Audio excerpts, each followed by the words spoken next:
Hey friends, good morning from Canada.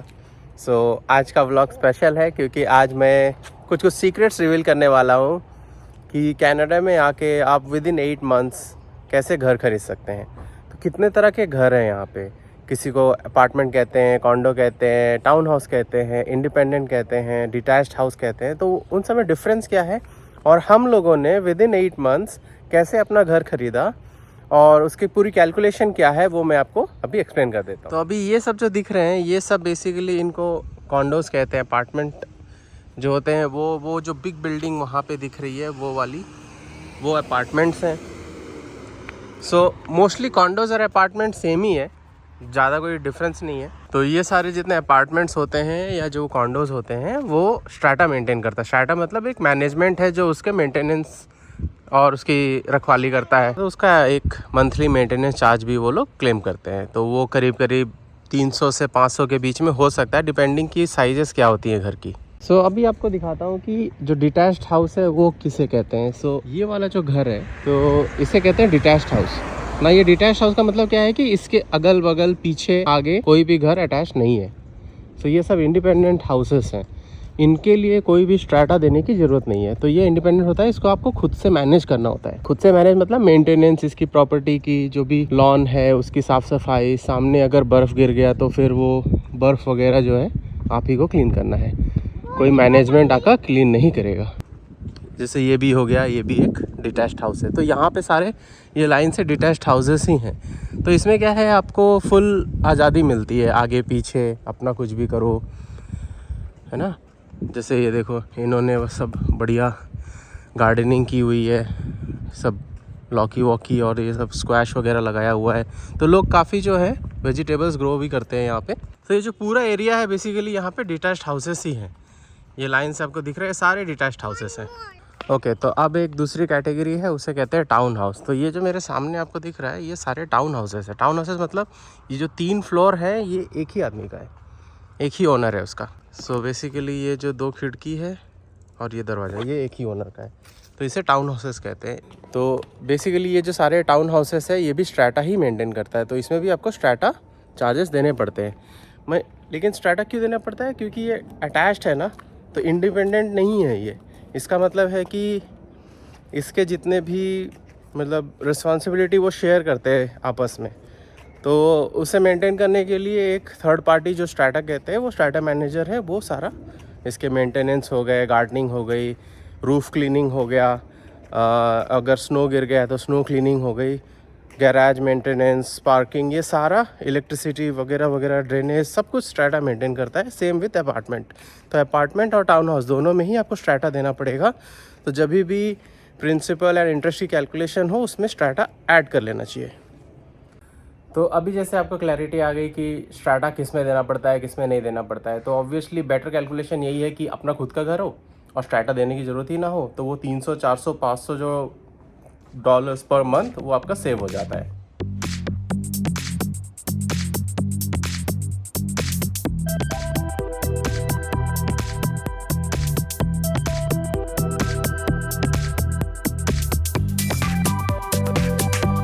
Okay, so continuing to that discussion, अभी हमने ये देखा कि कितने तरह के यहाँ पे घर वगैरह होते हैं और आपको आपके बजट के हिसाब से क्या लेना चाहिए, क्या नहीं लेना चाहिए। नाउ सबसे इम्पॉर्टेंट चीज़ इसमें क्या देखना है कि सबसे पहले तो आपका बजट कितना है। अभी रफली मैं बताता हूँ। जैसे कि आपको अगर अपार्टमेंट लेना है या जो भी कॉन्डो लेना है, तो यहाँ पे अपार्टमेंट और कॉन्डो यूजुअली सरी की बात कर रहा हूँ मैं, वैंकूवर की बात कर रहा हूँ, और डिपेंड करता है कि कहाँ पे लेना है। जैसे कि बर्नबी और वैंकूवर या डाउनटाउन की तरफ आप जाएंगे तो बहुत ज़्यादा महंगा है वहाँ पे आपको 2 बेडरूम करीब 650 के आसपास पड़ेगा, 650,000 कैनेडियन डॉलर्स। बट वही आप सरी के आसपास थोड़ा आएंगे तो आपको 550, 600 में मिल जाएगा। और अगर बिल्कुल ही ब्रांड न्यू लेना है तो वो अलग ही हो गया। तो ब्रांड न्यू यूजुअली आता है 650 to 700 के में आ जाता है। $600,000 के लिए सपोज आपने डिसाइड कर लिया कि आपको एक अपार्टमेंट या टाउन हाउस लेना है जो कि 600,000 रफली है। उसके लिए आपने सपोज 20% डाउन पेमेंट कर भी दिया है तो आपको कोई मॉर्गेज इंश्योरेंस नहीं देना पड़ेगा। तो प्रिंसिपल और EMI आपको 20% डाउन कर देते हो तो बाकी कितना बचा 480,000। 480,000 पे आपको प्रिंसिपल और इंटरेस्ट मिला के करीब करीब आ जाएगा 3600 से $3700 के आसपास, प्रिंसिपल प्लस इंटरेस्ट। तो ये आपका मैंडेटरी कट होना ही होना है। इसमें अब आपका ऐड कर दो स्ट्रैटा, जो कि टाउन हाउस या अपार्टमेंट के लिए आपको देना ही पड़ता है, वो ऐड कर दो आप $400 से $500, $400 to $500 ये आपको देना ही पड़ेगा। तो 3700 प्लस ये 500 हो गया 4200। 4200 के ऊपर आपको एक अपार्टमेंट इंश्योरेंस या टाउन हाउस इंश्योरेंस भी लेना पड़ेगा, वो हो जाएगा रफली से $70। तो 4270 हो गया। अब इसमें आ जाएगा extra property tax. Property tax होता है रफली 2000 से 2500 सालाना, तो वो वन टाइम आपको पे करना ही पड़ेगा। फिर हम आ जाते हैं अगर आपने 20% डाउन पेमेंट नहीं किया है। अगर नहीं किया है तो इसमें और आप ऐड कर दो करीब करीब 250 to 350 आपका जो है मॉर्गेज इंश्योरेंस ये बैंक लेता है, क्योंकि आपने 20% डाउन नहीं किया है। नाउ कनाडा में कैसा रूल है कि अगर आप 1 मिलियन के ऊपर का घर लेते हो तो आपको 20% डाउन मैंडेटरी है। बट अगर आप 1 मिलियन के नीचे का घर लोगे तो आप 10% डाउन में भी ले सकते हो। अगर आप 500,000 का घर लोगे तो आप 5% डाउन में भी ले सकते हो। लेकिन इससे क्या होता है कि आप जितना कम डाउन पेमेंट करोगे आपका प्रिंसिपल और इंटरेस्ट उतना ज़्यादा ऊपर हो जाएगा। तो प्रोज एंड कॉन्स दोनों चीज़ों के हैं। हमने क्या डिसाइड किया था कि हम एक्स्ट्रा मॉर्गेज इंश्योरेंस पे नहीं करना चाहते हैं। तो अगर हम एक्स्ट्रा मॉर्गेज इंश्योरेंस अवॉइड करना चाहते थे जिससे कि हमें $300 to $400 रफली मंथली हमारा बेनिफिट होगा, तो हमने क्या किया 20% डाउन कर दिया। 20% डाउन करने के बाद में आपको principal interest, strata, condo insurance ये मैंडेटरी है, इतना तो देना ही पड़ेगा। अपार्ट फ्रॉम डैट आपकी जो प्रॉपर्टी टैक्स है वो आपको सालाना देनी पड़ेगी। तो ये रफली हो गया एक कॉन्डो या फिर टाउन हाउस का बजट। ओके, अब आ जाते हैं थोड़ा सा हाई फाई ऊपर वाले कैलकुलेशन में। सपोज़ आपने डिसाइड कर लिया कि आपको टाउन हाउस और अपार्टमेंट ये सब नहीं लेना है और आपके पास अच्छा खासा बजट है फॉर डाउन पेमेंट। सपोज़ आपके पास 300 से 400,000 डाउन पेमेंट के लिए है।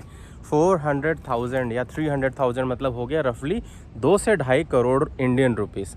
अगर 2 से 2.5 करोड़ रुपए हैं आपके पास डाउन पेमेंट करने के लिए, हो सकता है बहुत लोगों के पास हो सकता है, लोगों ने किया भी है, तो आप डायरेक्टली यहाँ पे फिर घर खरीदो, मतलब डिटैच हाउस खरीदो। उससे फ़ायदा क्या होगा, आपको कोई भी कॉन्डो या स्ट्रैटा ये नहीं देना पड़ेगा। ये पहला है प्लस पॉइंट। सेकंड आपका प्लस पॉइंट क्या है, घर लेने के लिए आपको एक बेसमेंट मिल जाएगा। नाउ ऑब्वियसली आप ऐसे ही घर लोगे कि जिसका बेसमेंट बड़ा हो, लाइक 2 बेडरूम हो एटलीस्ट। तो 2 बेडरूम बेसमेंट जो वॉकआउट बेसमेंट कहते हैं, जो कि अंडरग्राउंड नहीं होता है, ग्राउंड लेवल पे होता है, उसको वॉकआउट बेसमेंट कहते हैं। अगर आपने 2 बेडरूम हॉल किचन वाला घर लिया जिसमें वॉकआउट बेसमेंट है, आपको अच्छा खासा रेंट आ जाएगा। उसमें रेंट कितना आ जाएगा, रफली 2000 से 2100 जो अभी रेट चल रहे हैं, 2000 to 2100। अगर आप लॉन्ड्री भी प्रोवाइड कर देते हो रेंटल को, और इलेक्ट्रिसिटी प्रोवाइड कर देते हो, और इंटरनेट प्रोवाइड कर देते हो, इसे यूटिलिटीज़ कहते हैं, ये सब मिला जुला के आप अगर आप दे रहे हो तो आपको 2000 से 2100 का आराम से रेंट मिल जाएगा। अब लेट्स कैलकुलेट। ये आपका रेंट को मैंने क्यों समझा है, क्योंकि ये कैलकुलेशन में आसानी हो जाएगी पर मंथ जो आप रफली कैलकुलेट करते हो। नाउ सपोज़ कि आपने एक 1.4 मिलियन रफली जो यहाँ पे इस एरिया में जो प्राइस चल रही है, सो जो रफली यहाँ पे प्राइसिंग चल रही है for a house, detached house, वो है 1.4 मिलियन। ना 1.4 मिलियन में आपको नीचे जो है 2 बेडरूम और ऊपर आपको 3 से 4 बेडरूम मिल सकते हैं, और गैराज वगैरह, लॉन वगैरह ये सब तो मिल ही जाते हैं। एक नॉर्मल जैसे मैंने आपको थोड़ी देर पहले दिखाया था वैसे आपको एक घर मिल जाएगा। अभी 1.4 मिलियन है, इसका मतलब है इसका जो 20% हुआ वो कितना हो गया, 2.8, 280,000, मतलब 300 पकड़ते हैं फॉर कैलकुलेशन पर्पस। अगर 300 है तो 3 × 6 जो 60 का रेट है 1.8, मतलब 2 करोड़ रुपए के आसपास अगर आप डाउन पेमेंट कर देते हो तो आपको जो लोन मिल जाएगा 1.1 मिलियन के आसपास का आपको लोन मिल जाएगा बैंक से। 1.1 million with 6.5% rate of interest आपका जो मॉर्गेज प्लस इंटरेस्ट आएगा वो रफली आएगा $6,500 $6,500 पर मंथ। ये आपका आ जाएगा प्रिंसिपल प्लस इंटरेस्ट। अब इसमें कोई भी स्ट्रैटा नहीं है, सो यही आने वाला है। इलेक्ट्रिसिटी, इंटरनेट बिल, ये सब तो अलग है, वो मैं ऐड नहीं कर रहा हूँ।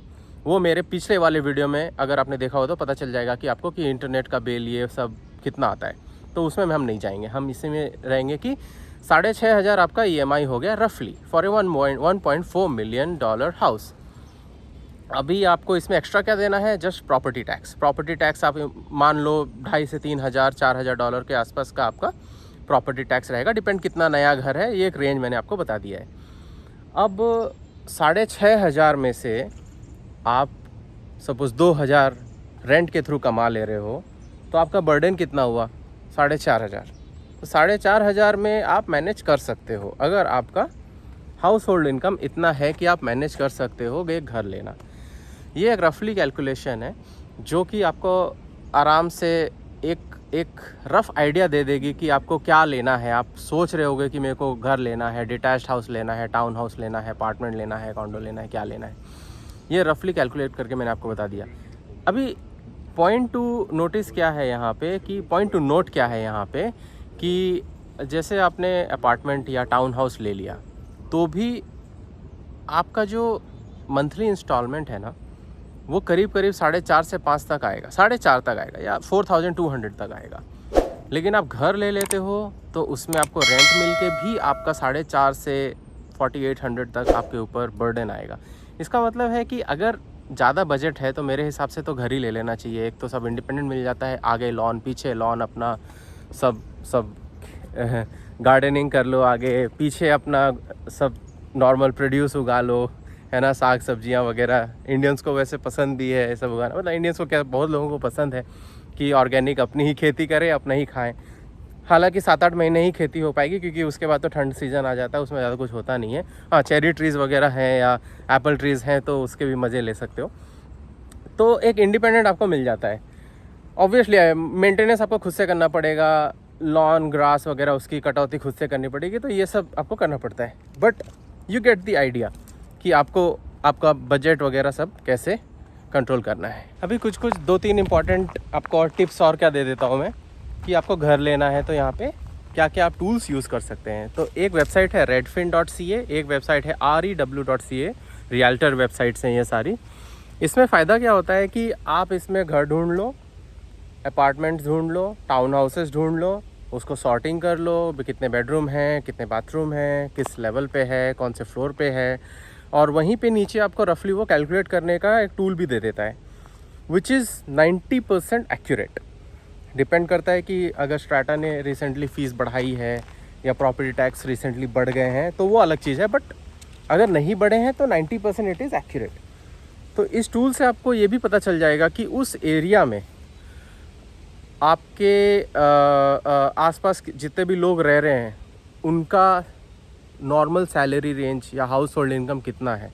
मीन्स आपको वो कैटेगराइज करके बता रहा है कि हाउस होल्ड इनकम के फिल्टर्स लगा के आप अपने ही इनकम वाले दायरे में रह सकते हो। कई लोग ऐसा महसूस कर सकते हैं मैं तो इतना ज़्यादा कमा रहा हूँ लेकिन मैं ऐसे एरिया में रह रहा हूँ जहाँ बहुत ही कम कमाने वाले लोग रह रहे हैं, और वाइस वर्सा कि मैं तो बस इतना थोड़ा सा कमा रहा हूँ और मैं इतने हाईफाई एरिया में रह रहा हूँ, उनका कॉस्ट ऑफ लिविंग और स्टैंडर्ड ऑफ लिविंग बहुत हाई है और हम तो ऐसे ही बस चल रहे हैं, सबके पास टेस्ला है, मेरे पास ऐसा है। तो ये सारी फीलिंग्स भी हो सकती है, आई डोंट नो, मतलब पीपल टू पीपल ये डिपेंड करता है। बट रफली अगर मैं बोलूँ तो ये दोनों वेबसाइट से आपको काफ़ी आइडिया लग जाएगा कि आपको कौन से एरिया में रहना है, स्कूल कितने नज़दीक है, वॉकिंग डिस्टेंस पे है या नहीं है, बसेस कहाँ हैं, कितने दूरी में है, या ये सब आपको बसेस इतनी जल्दी मिल जाएंगी कि नहीं, मार्केट है या नहीं आसपास, मॉल्स है या नहीं आसपास। तो ये सारी चीज़ें जो हैं उसमें पता चल जाती हैं इन सारी वेबसाइट्स पे।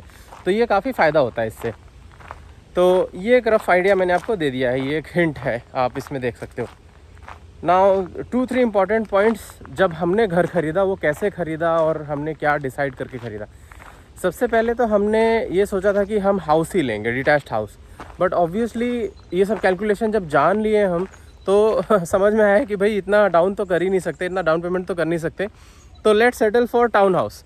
टाउन हाउस के लिए फिर हमने बहुत सारे विजिट्स किए, घर देखे इधर उधर, कम से कम 25-30 टाउन हाउसेस देखे, बहुत सुंदर सुंदर टाउन हाउसेस देखे, पसंद भी आए। लेकिन फिर ये रियलाइज़ हुआ कि टाउन हाउस ठीक है, मैंने आपको दिखाया कि टाउन हाउसेस ऊपर नीचे होता है, सब इंडिपेंडेंट है, गैराज है आपको मिल जाता है, सब कुछ बढ़िया है। लेकिन आपका रफली जो उस समय बिल आ रहा था हमारा प्रिंसिपल प्लस इंटरेस्ट, वो आ रहा था 4200 उस समय, जबकि इंटरेस्ट रेट 4.5 था।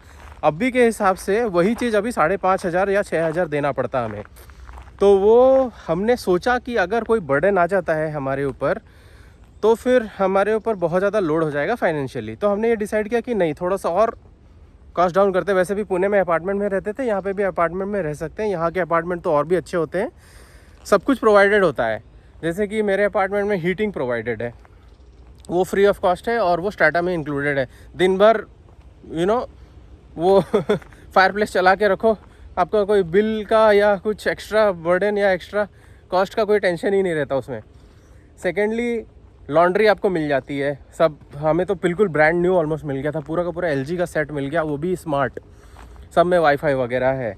लॉन्ड्री मतलब कि ड्रायर एंड वॉशर, फिर जो अवन है वो भी स्मार्ट है LG का, जो गैस स्टव है वो भी 5 वाला गैस स्टव है, और फ्रिज वगैरह वो भी स्मार्ट है, वो भी LG का है। तो ये सबसे हमें फ़ायदा क्या हुआ, जो डिश वॉशर है वो भी स्मार्ट है। तो ये सबसे फ़ायदा क्या हुआ, हमें ऑलमोस्ट ब्रांड न्यू सारे अप्लाइंसेस मिल गए, हमें अलग से कुछ नहीं खरीदना पड़ा, जस्ट 1-2 बेड वगैरह लगाया, सोफ़ा लगाया और घर तैयार। तो ये एक फ़ायदा है, ये सभी में मिलता है, अपार्टमेंट हो चाहे टाउन हाउसेस हो। तो हमें ये एडिशनल हमारे ऊपर बर्डन नहीं डाल रहा था हमारे बजट पे। फिर एक होता है closing down cost. Closing down cost रफली आप मान के चलो, जो भी आप घर ले रहे हो उसका कम से कम आई थिंक 2.5 to 3% ये क्लोजिंग कॉस्ट होता है। तो अगर आपका 6 लाख का घर है, मतलब 600,000 का घर है, तो रफली मान के चलो 18,000 आपका क्लोजिंग कॉस्ट, इसमें लॉयर फीस और स्ट्राटा फीस और ये सब मूविंग इन चार्जेस ये सब इंक्लूडेड होते हैं। तो ये एक अलग से 15 से 18,000 20,000 ये अलग से आपको सेव करना चाहिए। तो ये थोड़ा सा हमें इतना नहीं पता था, तो थोड़ा सा एडिशनल बर्डन हो गया। अभी अगर किसी ने बोला अचानक से $15,000 एक्स्ट्रा दो, तो 9 लाख रुपए होते हैं ना, 9 लाख INR, वो इतना आसान नहीं है कि इतनी जल्दी अरेंज हो जाए, बट फिर हमने कर लिया था एनीवे। और यहाँ पे घर खरीदना और बेचना बहुत ही आसान है, बहुत ही आसान। इंटरनेट पे देखा, पसंद आया, आपने बोली लगाई, अगर कोई और भी बोली नहीं लगा रहा है तो फिर आपको सेट हो जाता है। अपना हल्का सा डाउन पेमेंट करो, लॉयर लाओ, घर आपका, कोई पेपर वर्क के लिए दौड़ना नहीं है, कुछ नहीं करना है, जस्ट साइन करना है। यहाँ तो सेलर का चेहरा भी देखने को नहीं मिलता है, ऐसा है सिचुएशन। जस्ट रियल्टर दिखते हैं, लॉयर दिखता है, साइन होता है और घर आपका। तो बड़ा अजीब है, लेकिन है ऐसे ही है। और सेल डीड वगैरह आपको बाकायदा मिल जाती है 10-15 दिन में, तो उसमें कोई इशू नहीं है। तो ये एक मैंने आपको रफ़ कैलकुलेशन बताया और हमने कैसे डिसाइड किया कि हमें ये लेना है। हालांकि हमारी अफोर्डेबिलिटी ज़्यादा थी। जब हमने बैंक से एक प्री मॉर्गेज एक लोन अप्लाई करते हैं और देखते हैं कि हमारी एलिजिबिलिटी कितनी है, तो एलिजिबिलिटी के हिसाब से हमें यह था कि आराम से हमें लोन मिल जाएगा, चाहे हम घर लें, मीन डिटैच्ड हाउस लें या अपार्टमेंट लें या कुछ भी लें। तो वो अब हमारे ऊपर आ गया था कि हमें कौन सा लेना है, और हमने अपने बजट और फ्यूचर प्लानिंग के हिसाब से हमने ये सोचा कि चलो अभी रिसेंटली अपार्टमेंट ही ले लेते हैं, और उसके बाद देखा जाएगा 4-5 साल में जब चेंज करेंगे, डाउन पेमेंट के लिए ज़्यादा पैसे आ जाएंगे तो फिर घर ले लेंगे। तो पिछले वीडियो में मैंने आपको बताया कि एक मिडिल क्लास फैमिली का ग्रोसरी बिल वगैरह सब कितना आता है, इंटरनेट बिल कितना आता है, अगर रेंटेड हो तो रेंट में कितना लगता है। इसमें मैंने आपको बता दिया कि रफली ये सब घर कैसे ख़रीदते हैं, कैलकुलेशन क्या क्या इन्वॉल्व होता है, क्या क्या चीज़ें दिमाग में रखनी चाहिए, क्या क्या नहीं रखनी चाहिए, और भी बहुत सारी चीज़ें हैं जो घर खरीदते टाइम आपको केयरफुल होना चाहिए। तो वो मैं अलग से एक वीडियो बना दूंगा, बट अभी के लिए मैं फाइनेंस को दिमाग में रख के ये वीडियो मैंने बनाया है। तो आई होप आपको पसंद आया होगा, और अगर आपको कुछ डाउट है तो ज़रूर पूछिए मुझे कमेंट बॉक्स में, मैं ज़रूर रिप्लाई करूँगा। और अभी के लिए मैं अपना वीडियो यहीं पे एंड करता हूँ। Will meet in the next video, till then keep smiling and thank you for watching this video. Bye bye.